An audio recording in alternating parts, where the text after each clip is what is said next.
James Hammer, the Insider, is kind enough to join us here. Steeler and KC on KIFM West Sacramento, KRXQ HD2 Sacramento, ESPN 1320.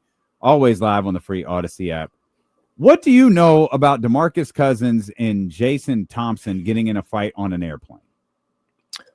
Oh, I don't know that I've heard that one. Okay. But I mean, I remember Dante Green and DeMarcus Cousins getting in a fight in the locker room. I remember that game. Yeah, that's a good question. Like I haven't heard that, but I definitely like there's some sort of beef now between them. They never really got along, to be honest with you. And it's one of those things where DeMarcus was on one end of the locker room, and Jason Thompson was on the other side of the locker room. Like they didn't see eye to eye most of the time, even though they played alongside each other for quite a bit of time. DeMarcus doesn't like Jason. I was stunned to learn that yesterday. That was sarcasm. I was not stunned. Yeah, I'm not surprised at all that the beef is still going. Is a bit crazy. But then again, I think that is kind of the way it is with DeMarcus with quite a few people. Yeah. Not so much with Jason Thompson. I mean, I always thought Jason Thompson was a very good dude. He wasn't an all-star for sure, but he's a reliable big man that showed up every day, and he worked on his game every summer and worked on his body every summer, and every year he tried to reinvent himself.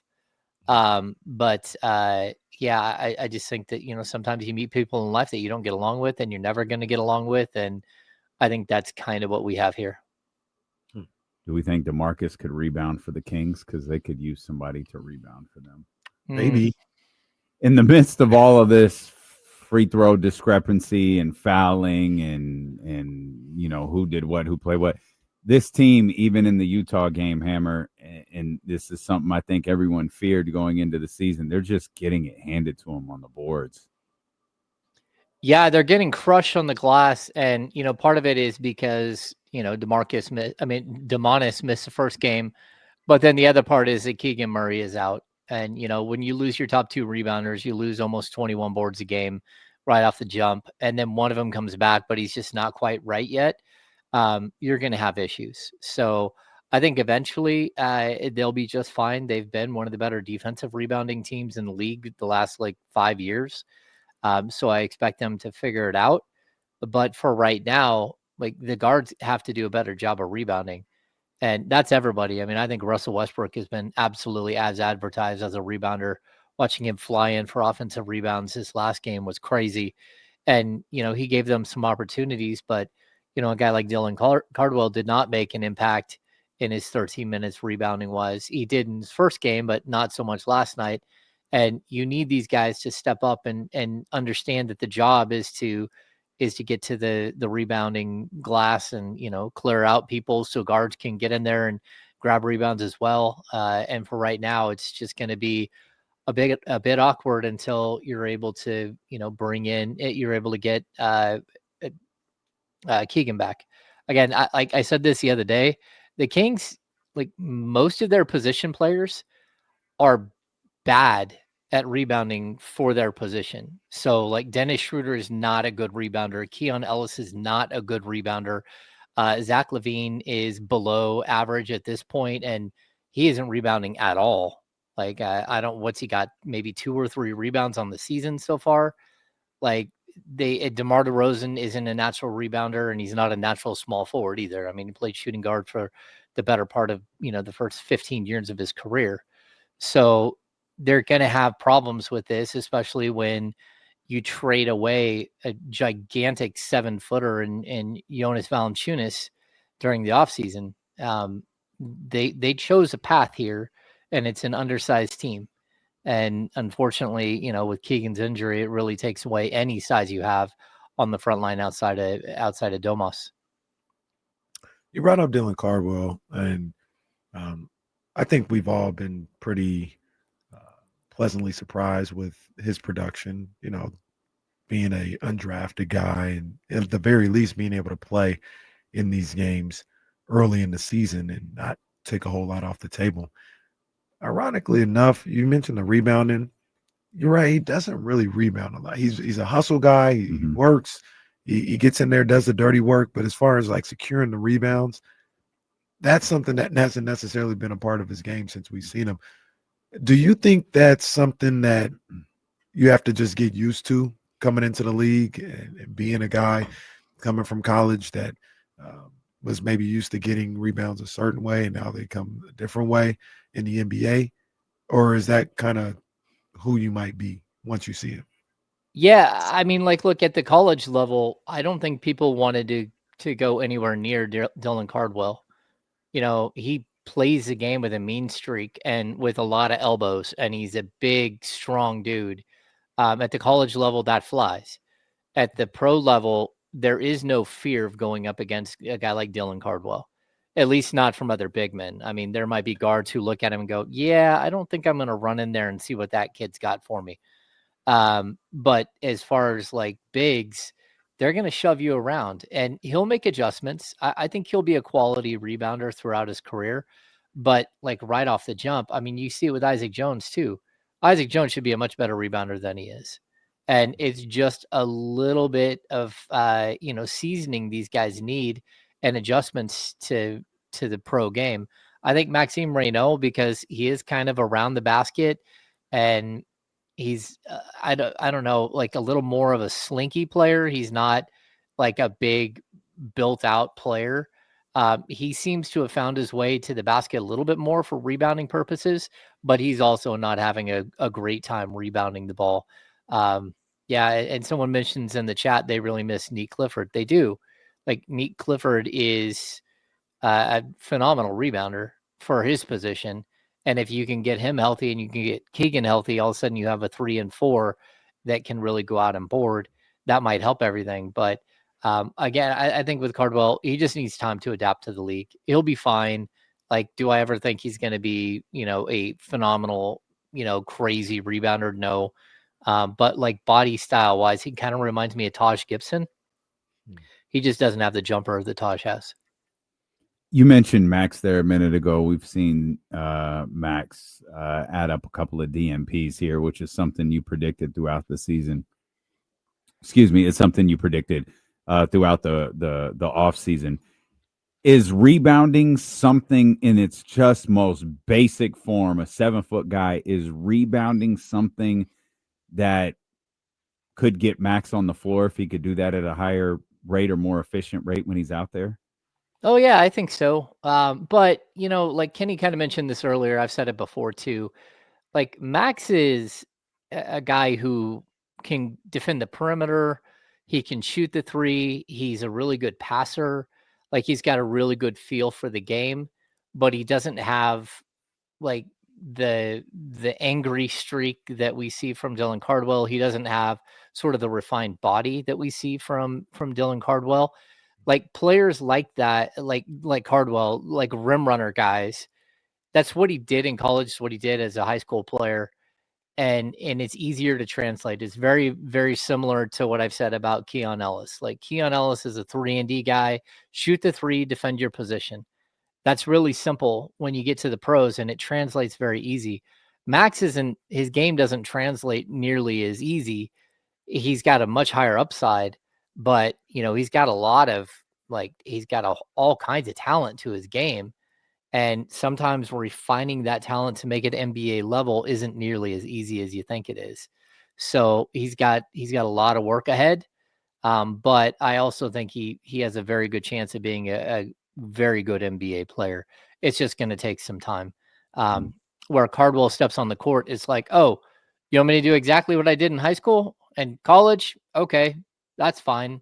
I'll just run up and down the court and be mean to people and set big screens and grab rebounds and swing at the ball when it's in the air.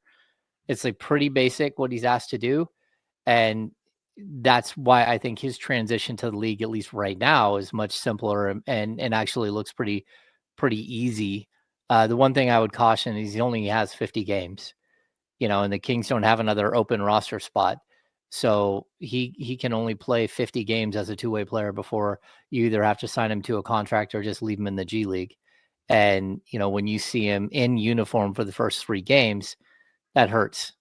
That's not exactly the best thing, especially for a young player, to be, number one, forced into action before he's ready, but number two, start eating away at his two-way contract games.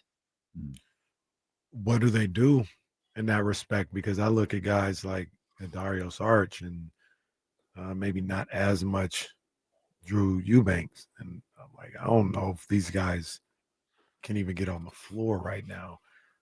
What do you do in that case if you're the Kings? Are you shopping? Are you looking at Cardwell's the guy that maybe you sign to a contract and open up a roster spot so you can sign him, or do you try to put those other two back out there a little bit more, depending on the matchups potentially? Yeah, I mean, I think Doug has shown already that, the fifth starter right now until Keegan's back is a matchup issue. Like he's going to throw guys out there. We've had 3 different lineups in 3 different games, and he's going to continue to do that. He's waiting for a group to like gel and play so well together that you have to start them. But I don't think that's going to happen. You're probably going to, when you face a team like the Lakers on one night, but 2 days earlier, you face a team like the Jazz who has 3 7-footers. And then 2 days before that, you face a team like the Suns that have a bunch of young big men, but don't really have a natural power forward type stuff. Like the NBA is like, it's changing from one night to the next for this group.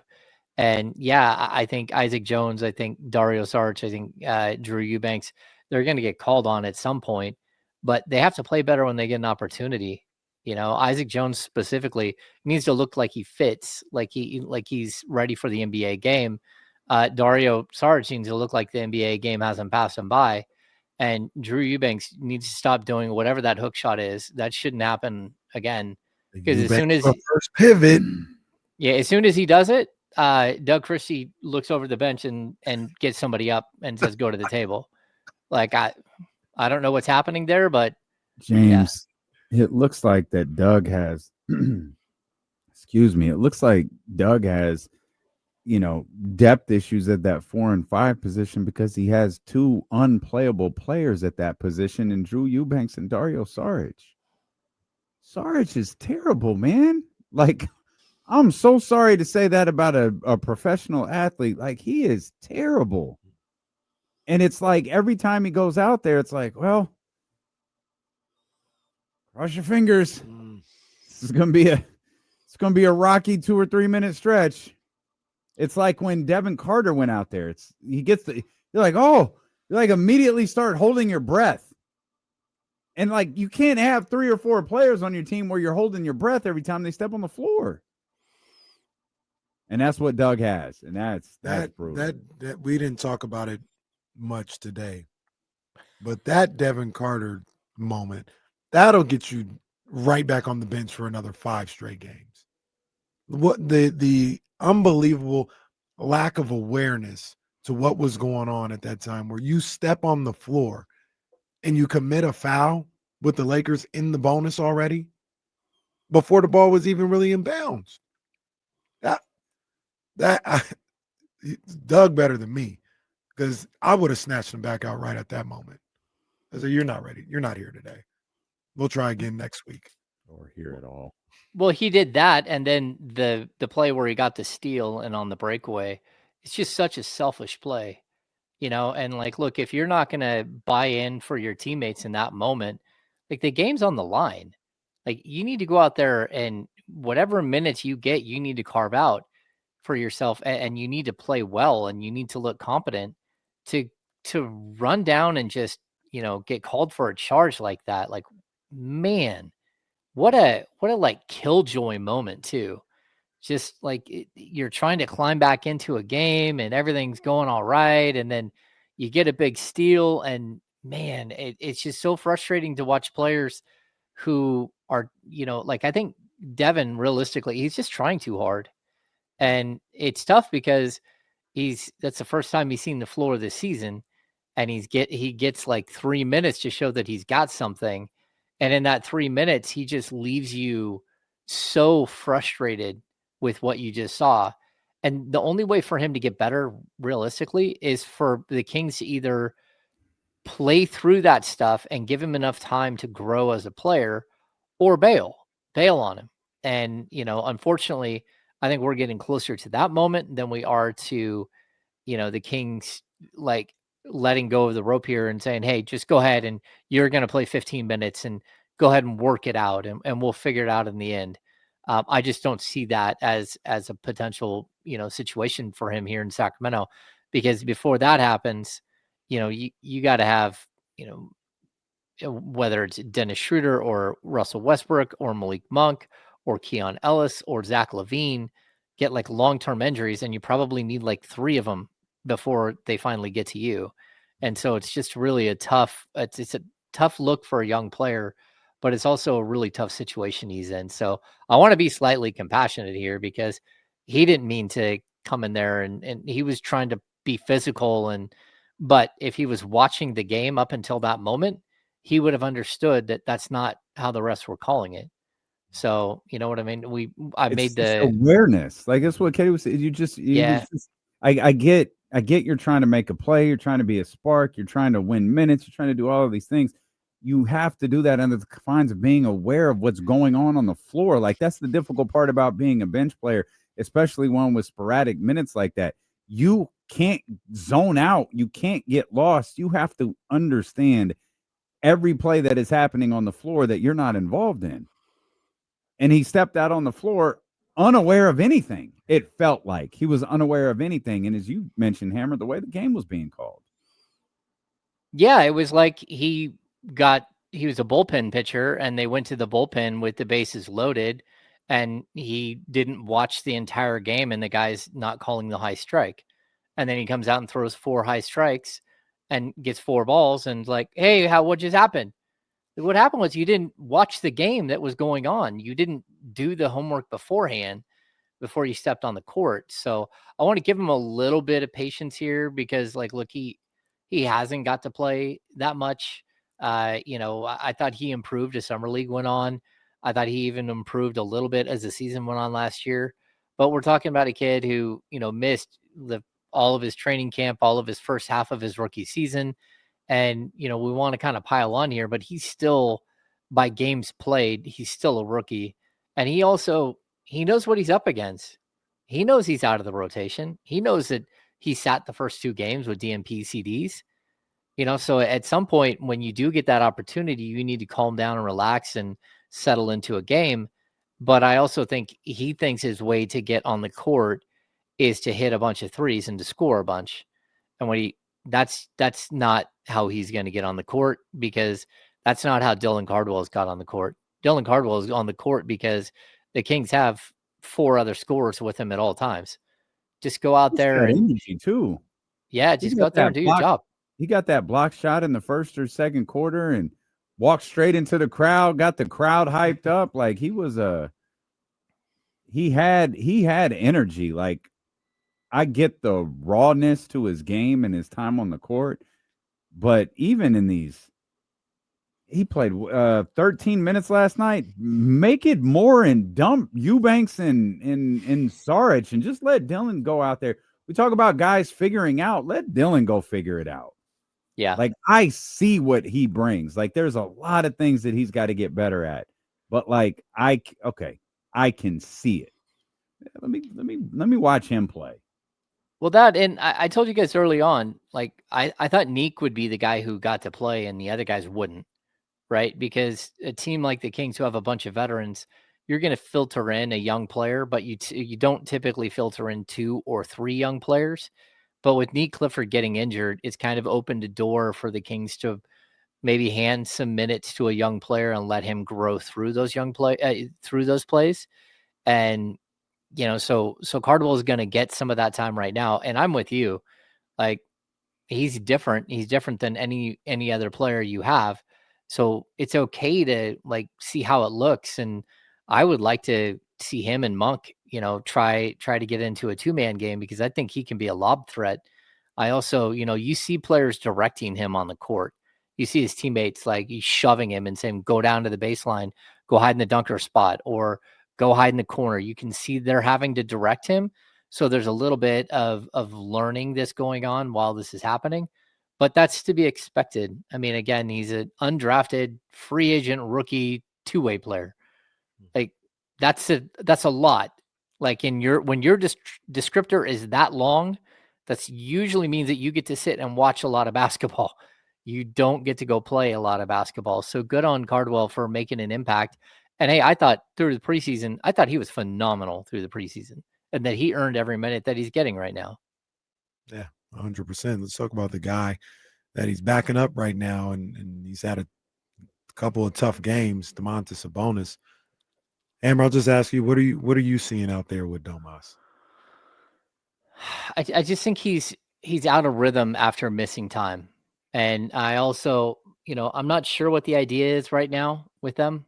Like if you go back and listen throughout training camp and even, like when we did media day and stuff, Domas was pretty clear that he didn't understand why they were going to pick up 94 feet all the time. Like there's a little bit of, hey, what are we doing here? Because I don't think I'm down with that. And now we get into the season and, like I don't understand the usage. Like when Kyle said his usage earlier was like under 14, like what are you doing here?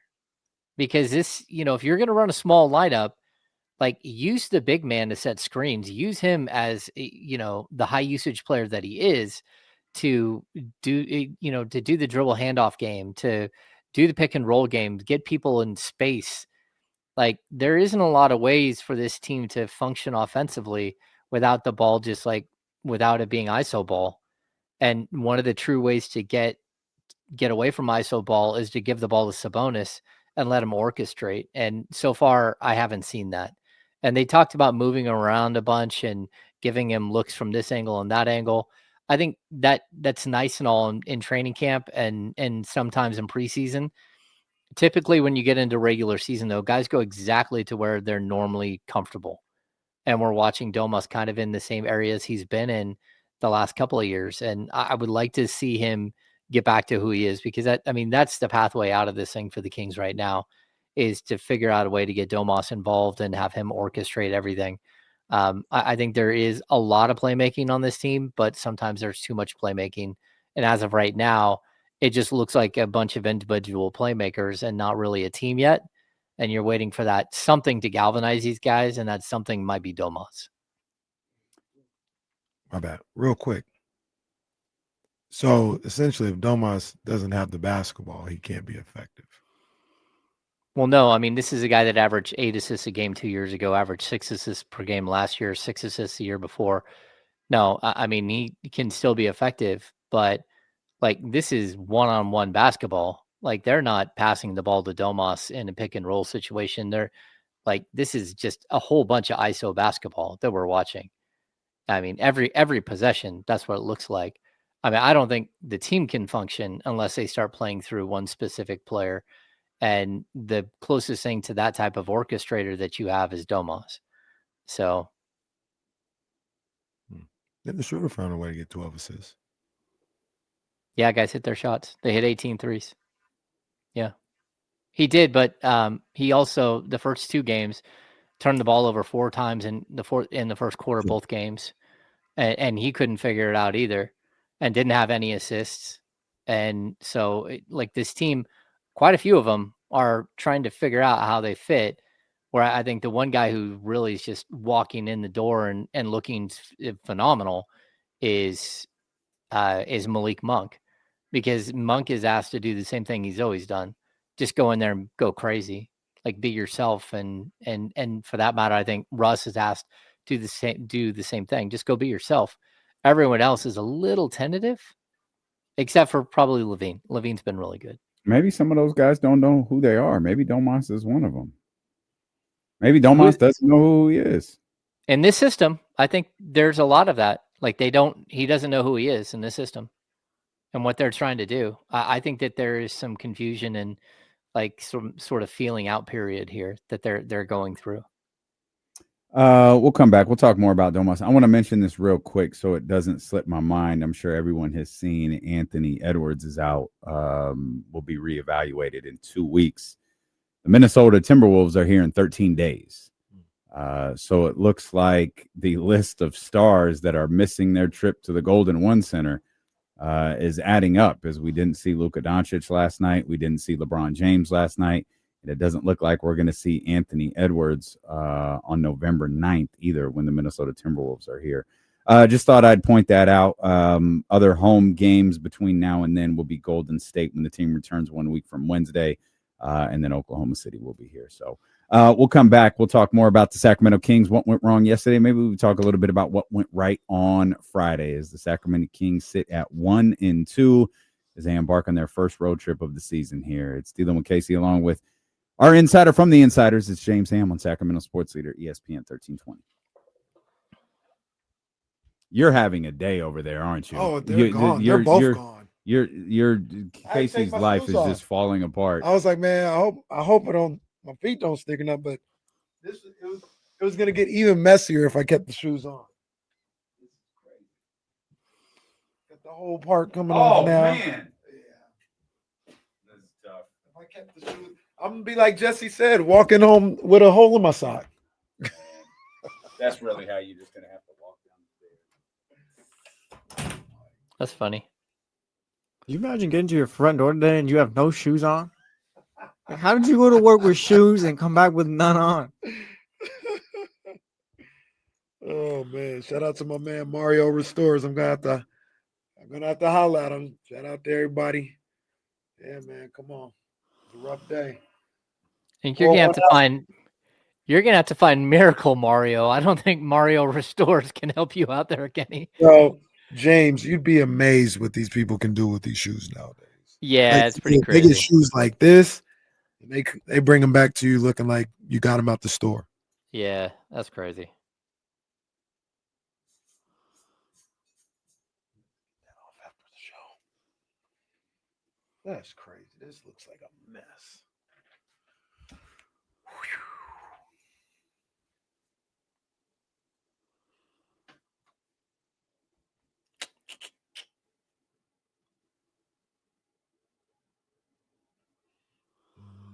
What the hell? The Indiana Pacers are signing Mac McClung to a multi-year contract. Multi-year contract. Well, that just means a 2-year deal with the whole thing will be non-guarantee with a team option. He was getting G League invites. G League contracts.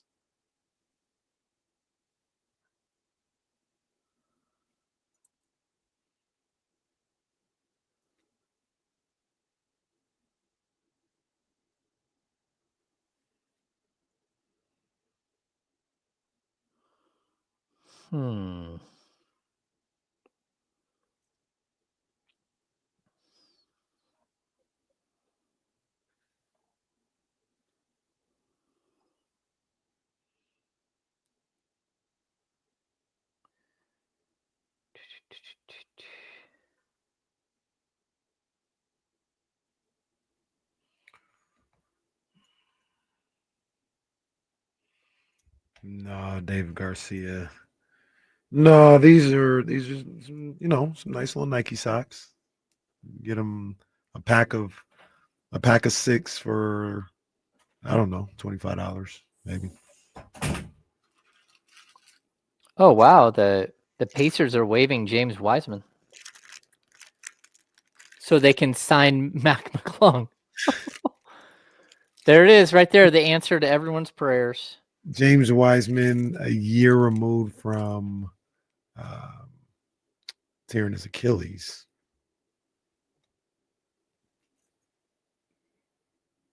Yeah, that's pretty crazy.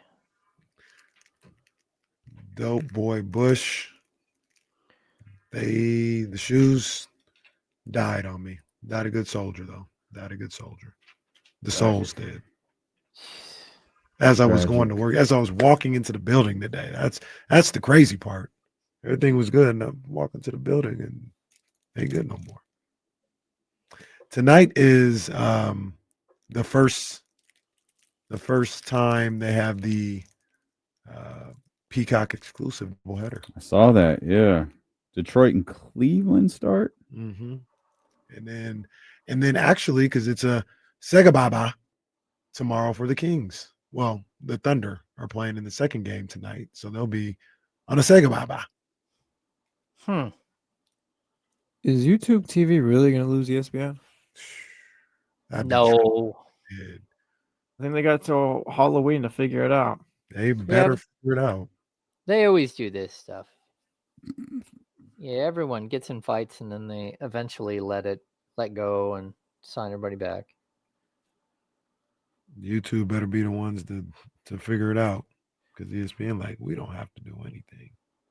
Russ staring at Jake LaRavia after he crossed him over That was was one of my cold, favorite. too. Come back, James.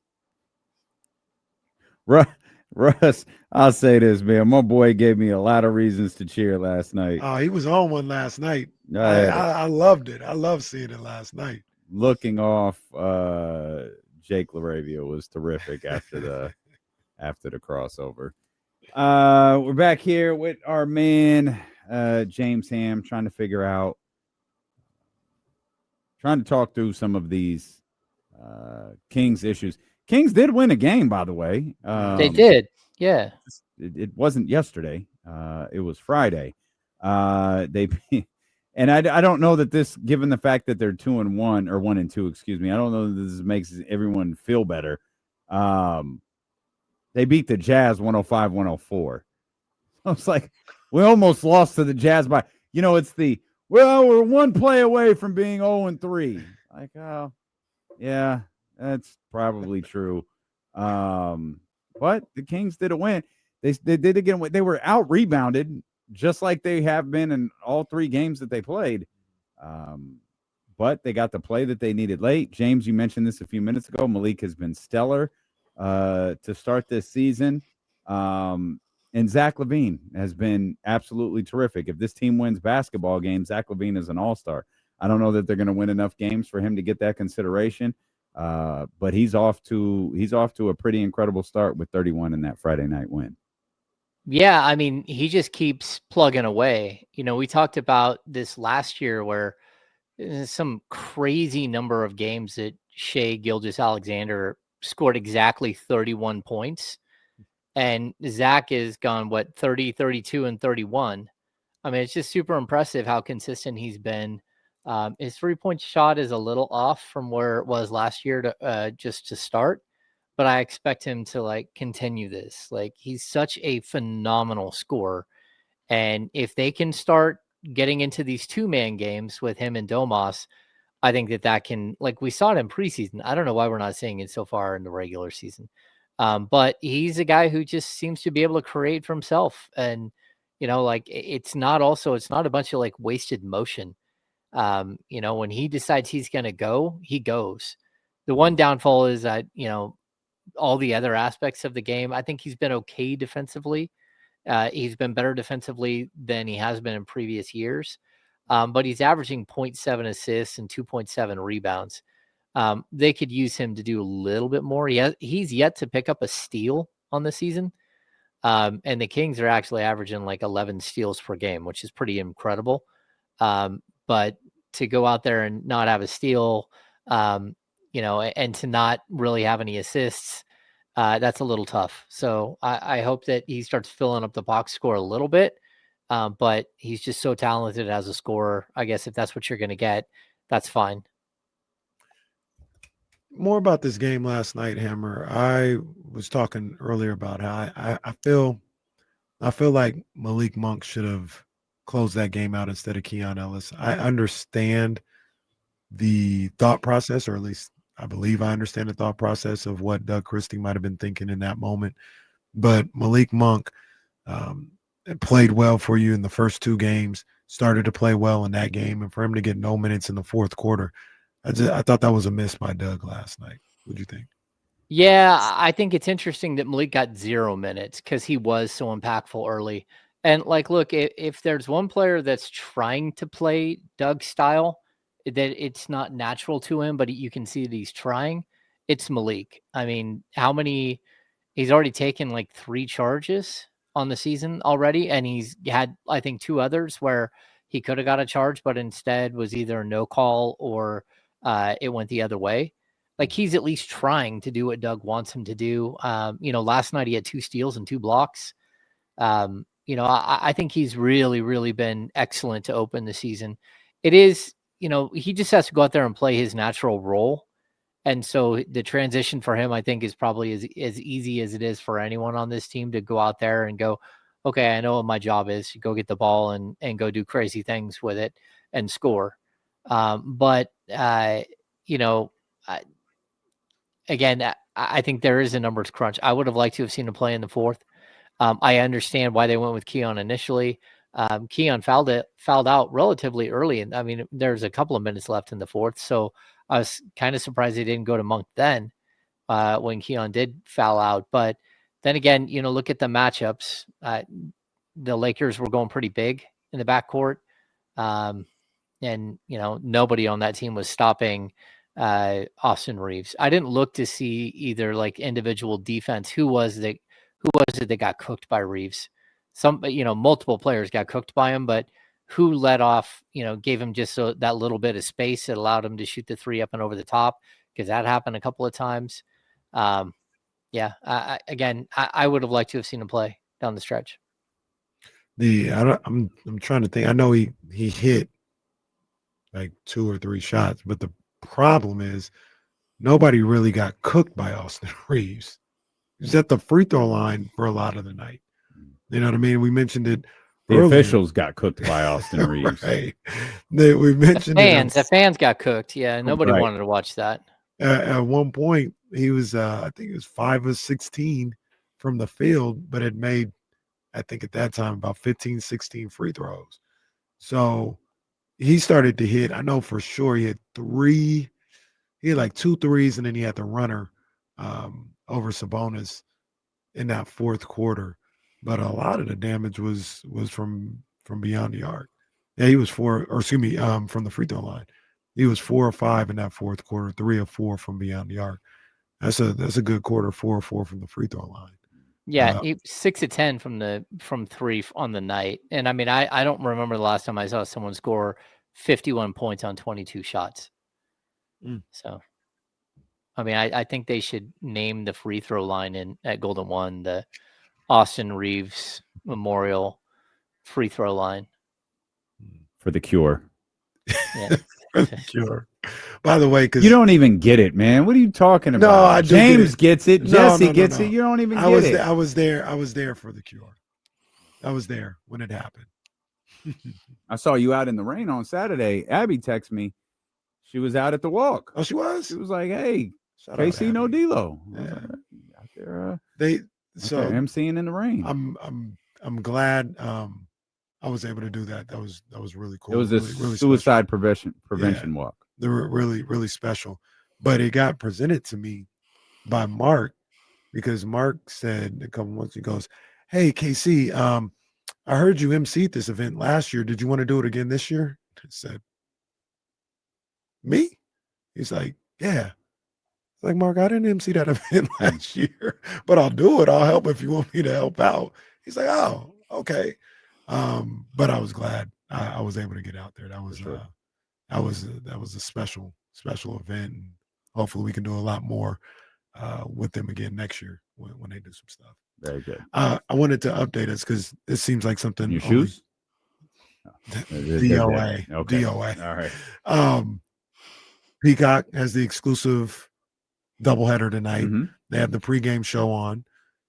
Melo is on right now. Okay.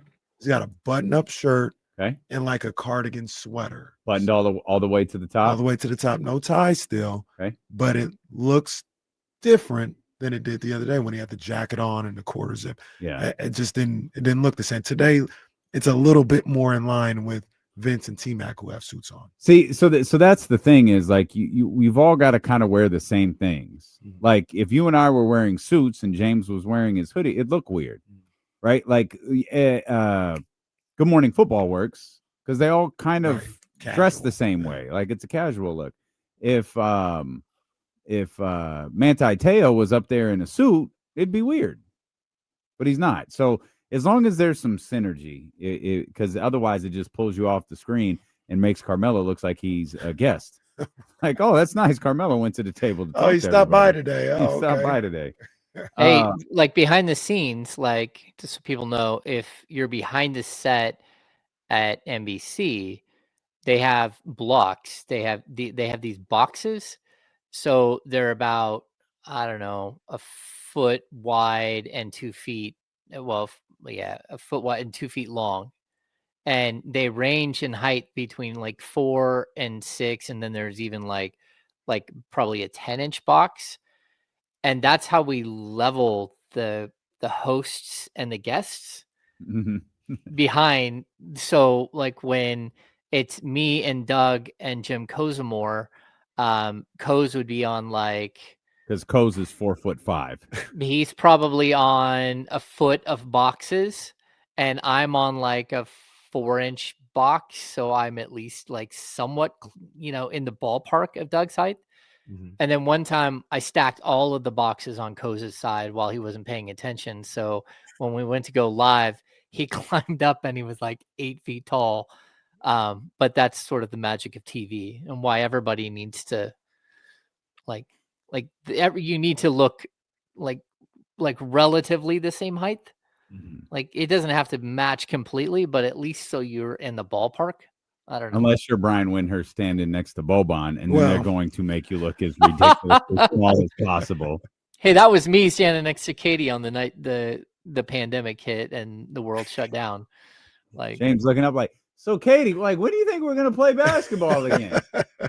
can you please not Well, wear the 6-inch I was gonna say heels? Katie always wears heels too. Yeah. Like there are, and Katie's a tall woman. There are some tall women who we talked about this before. They shy away from being tall. Mhm. They walk kind of like leaned over. Katie does not. No. Katie No. walks completely upright and then adds 6 inches to her height with her heels. Yeah.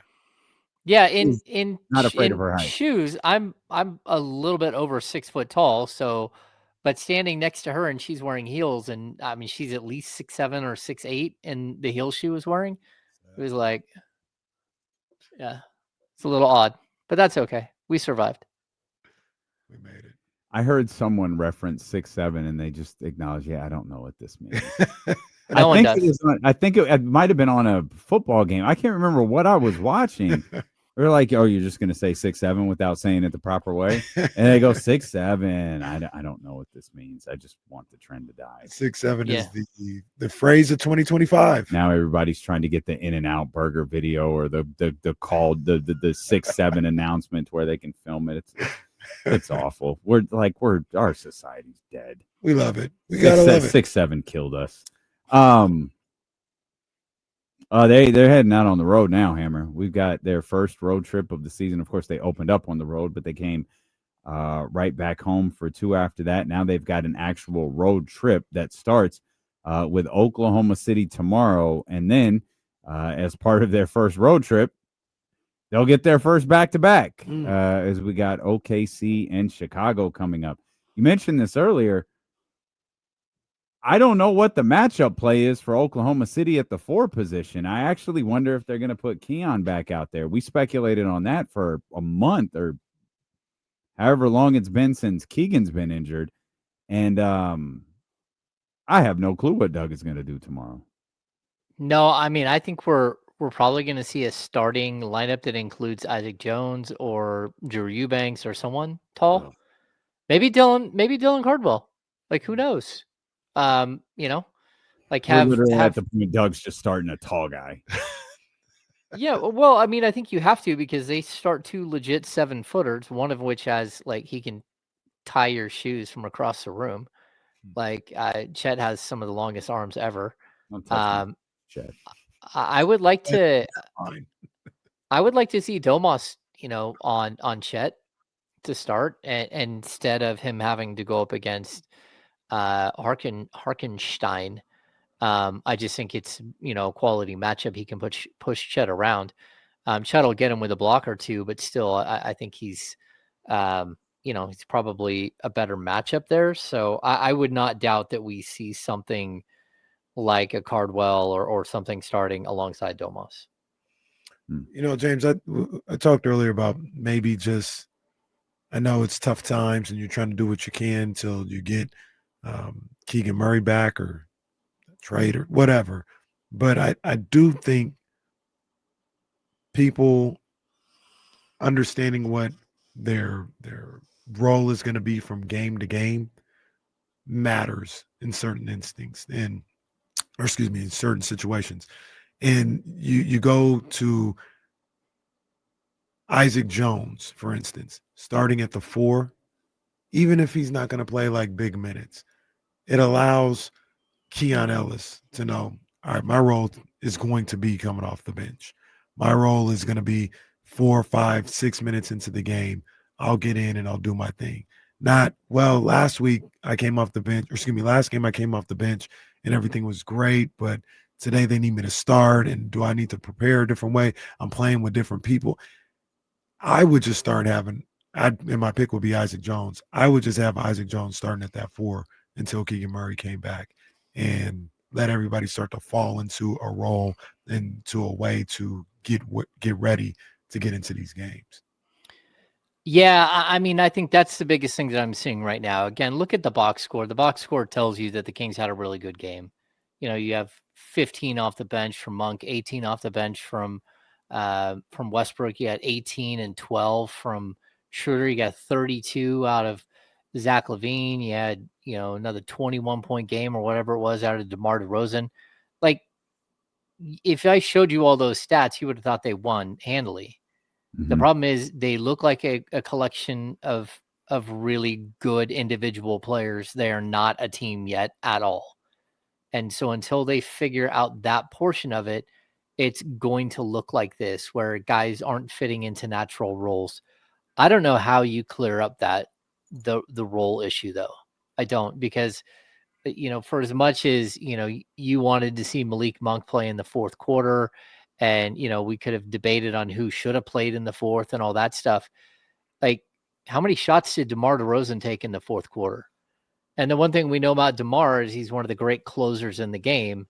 And in a highly contested game, you had, you know, a guy that has been one of the most reliable scorers in the fourth. He goes 0 for 3 and doesn't score at all in the fourth quarter.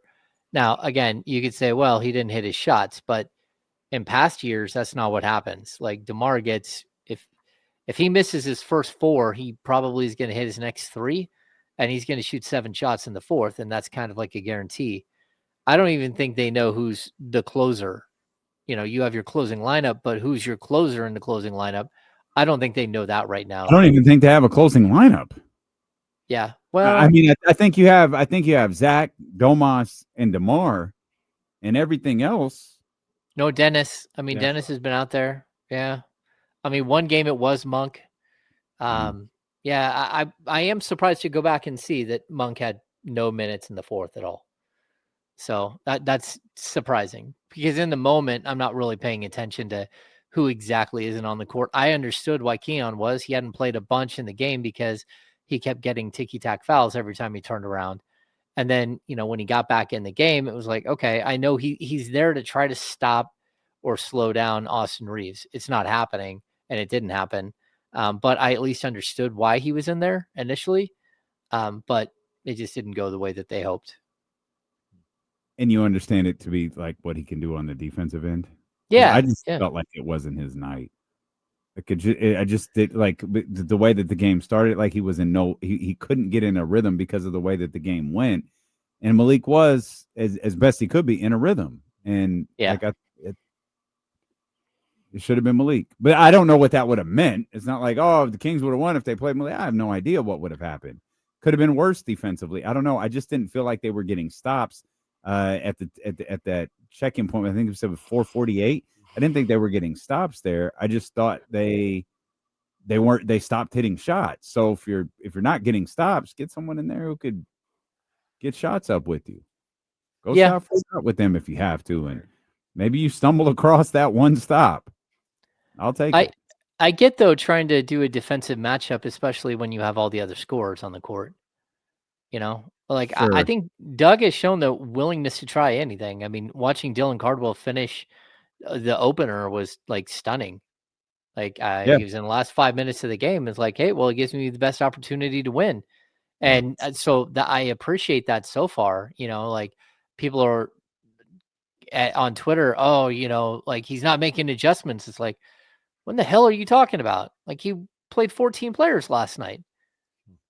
Or at least he played 12 players last night, but we're 3 games into the season. He's already played 14 players up, and that's all you have healthy and ready to play.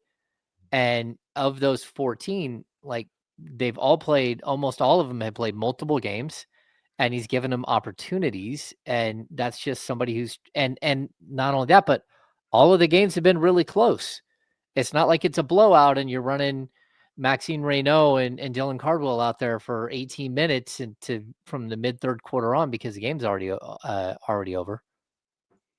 Just real quick, Casey, Drew Eubanks, Isaac Jones, Dario Saric, and Devin Carter, they all played minutes last night. They all played under 5 minutes last night.